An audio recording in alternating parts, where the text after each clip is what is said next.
What's up, comic and pop culture fans? Today we got on the review table the Superman from Injustice 2 by Prime 1 Studios. He's absolutely amazing, so let's get right in.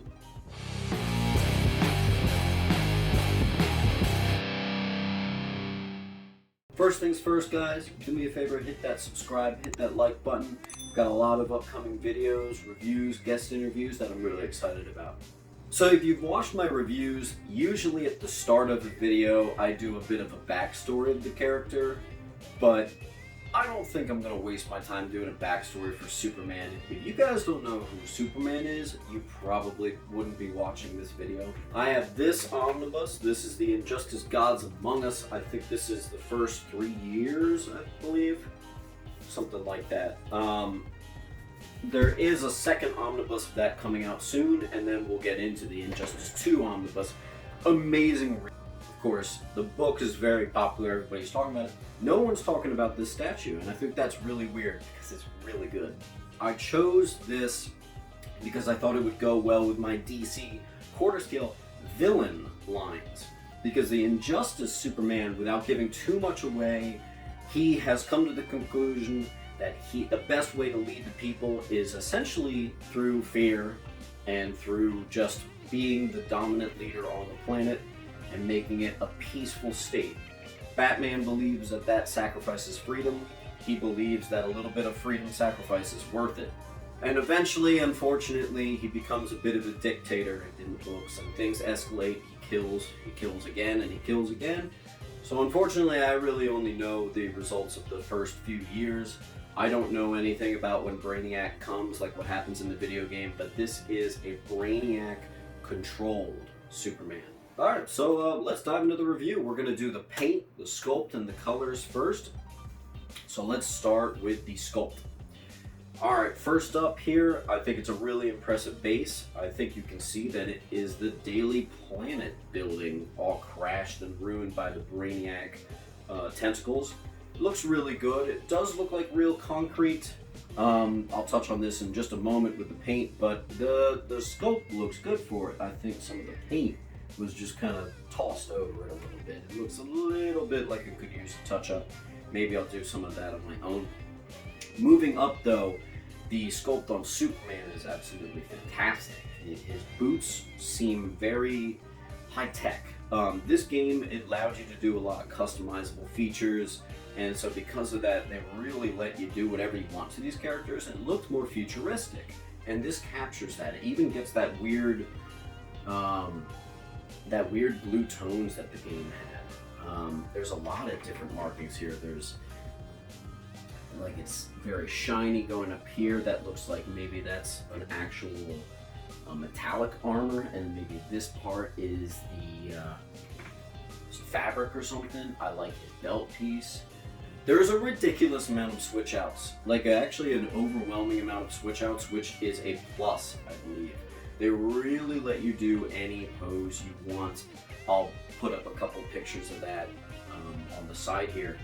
But I think I've found my favorite one. I really like his left arm, clenched fist down, and his right arm with an open hand. I also do like the fisted hand. I think that looks really good. He kind of reminds me actually of like Homelander from The Boys, which is really cool here. I think maybe that might have been a little bit of an inspiration other than just the game. Alright, I know when I'm wrong, and sometimes I'm wrong. I thought I was going to get the exclusive and only love the exclusive head, but I gotta tell you, all 3 head sculpts that came with this are awesome.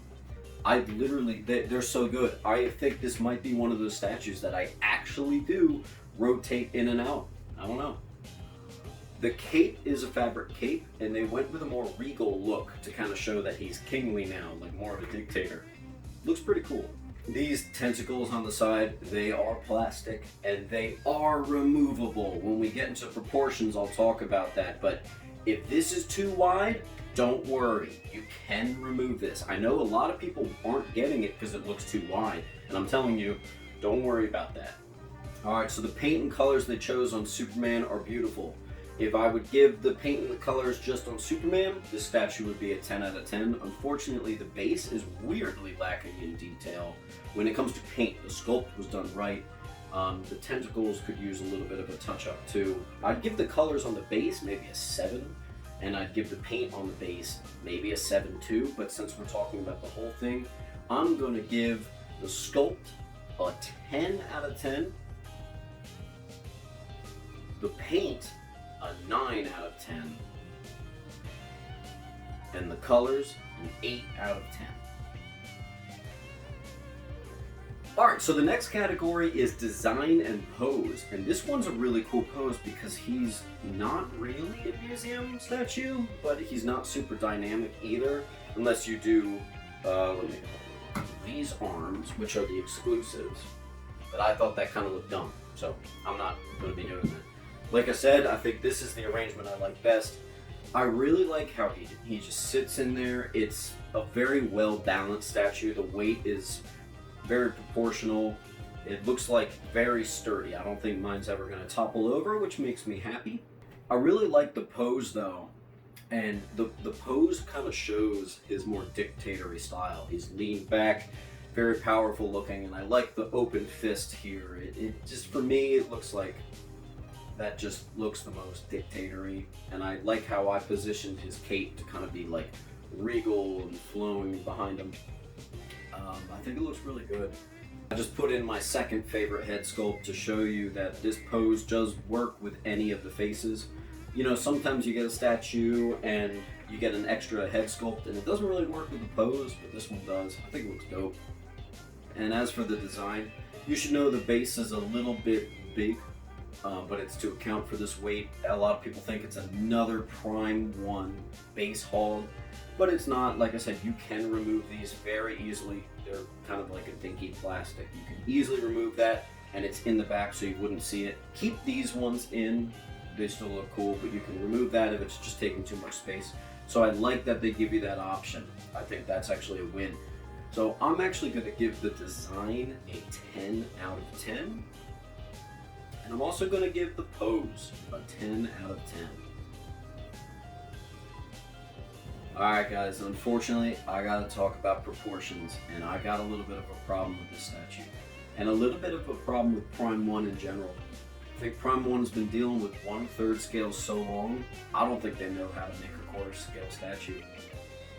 I think that's gonna get a lot of heat in the comments, but like, they cannot make an accurate 1/4 scale. And it does kind of piss me off a little bit. I waited for that new 52 Batman for so long, and I got him in, and he was perfect. I mean, it was an amazing statue, one of my favorites, but it was noticeably overscaled. And you know how I tell?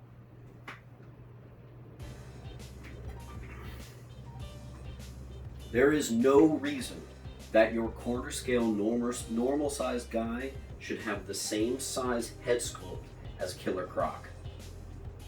So this is the third Prime 1 studio statue I have, which is noticeably overscaled. If you put him next to any other 1/4 scale figure I have, he looks noticeably larger, which is annoying. So that really, I just don't understand why they can't get that right, and which is weird because I got the new 52 Flash is arguably underscaled, and that's a 1/4 scale by Prime 1. Just get it right. You know which time they got it right? The Green Lantern new 52 statue by Prime 1 was perfect. I just don't understand why they can't do that more often. So yeah, it's overscaled, and because of that, it also has a pretty big footprint, even with these removables. So for proportions, we're gonna give it a 5 out of 10. Next, we're gonna talk about coolness and likeness. So, you know, I just railed on him for the proportions here. Luckily, he's not as big as the new 52 Batman, but he's still really big to a point where it's noticeable. But one thing that helps with this is coolness. I have this normally sitting up right here. I just put Joker in his place just to put something there for the review. But I've been having him here for a day, and he looks amazing. Next to Sinestro and Lex Luthor, it looks really good. So he's really noticeable. When you walk in the room, you are struck by this immediately. honestly, and it looks really good. The likeness is very accurate, I thought. I have played this game only a little bit. I'm not very good at fighting games, but man, they really made him look like the Superman from the game. So they did their homework there. It looks right. It definitely looks just like Superman. It's just too big. Alright, so let's talk about this base real quick. So, like I said, it is missing some detail. We already kind of knocked it for that. You know, I do think the concept of it is really cool. Minus, you know, I don't really care for the Superman logo in the front. I think that's a little bit not necessary at all. I would have preferred if this all wasn't here and if it was just rubble. Instead of having to show who it is. But, you know, that's just my personal opinion. The colors are a little bit muddied in here. It does look good though, and the concept is strong with the Brainiac tentacles wrapped around it, and it's crushed the building. Like I said, the sculpt on this was really cool. So I'm actually going to go ahead and give this base an 8 out of 10. I'd give it a little bit lower, but I can't really dock it off of a personal opinion with the Superman logo. So 8 out of 10. Oh boy, he's in trouble again because we're going to be talking about the price, and this is an overpriced statue to say the least. The only reason I have him with me now is simply because I had a lot of sideshow points. I actually got him half off. This guy is $1,000 for a quarter scale statue. Yes, that is right. So they do have an $800 version, or maybe even less, but it doesn't come with that head sculpt. It doesn't come with this cool Brainiac chest piece. It only comes with the Superman chest piece. That's idiotic. And it doesn't come with these arms, despite the fact that I would never even display them with those arms. So for some reason, they felt like the exclusive had to be a full $200 more. I don't understand the thinking process there. It's just 2 arms and a head sculpt and a chest plate. But unfortunately, this is a little bit of exclusive or bust, and maybe that's why a lot of people aren't talking about this one. You really want that Brainiac chest logo thing. It looks really cool. That allows me to put him with my more villains line. Although I was thinking of maybe making him look more like a hero and putting him in with my heroes. But I think I'm going to have him play the villain. I think I like that alternate reality Superman. So, you know, this price is completely ridiculous, and I don't think it should have cost this much, and I don't want Prime 1 to continue to go down this route. I mean, you used to get 1/3 scales for under $1,000. You could get 1/3 scales for $800, $900. Why now am I paying $1,000 for a quarter scale? So I'm going to give the price a 5 out of 10.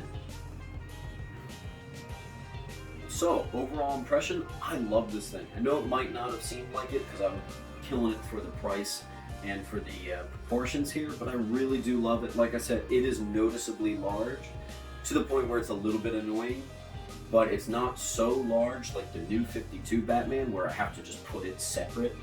I can have it fit up here, and it looks kind of normal.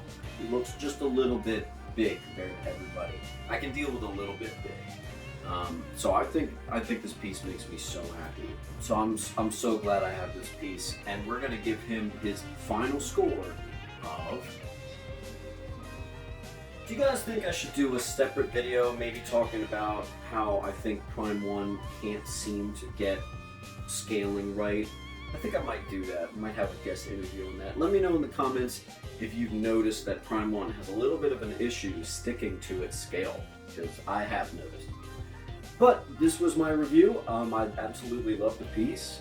It's sold out. It's already gone. So unfortunately, you can't get this one. You can get the collector's edition, which is still really cool. You won't get that head sculpt though. Man, this piece is so cool, guys. Oh, if I had any ounce of free time in my life, I would go and play some Injustice 2 video games. But alas, I have to go edit this video. So thank you guys so much for stopping by. Again, this was my opinion. A lot of people might give this a 100% or maybe less, but I think it's really good overall. There's a couple problems, some things that make me mad. But I love this piece. Prime 1 should be proud. It is a work of art. Even if it is an overpriced work of art, it's really great, and it's a welcomed addition to my collection. So, guys, as always, keep on collecting. This was Mint Hunter Comics.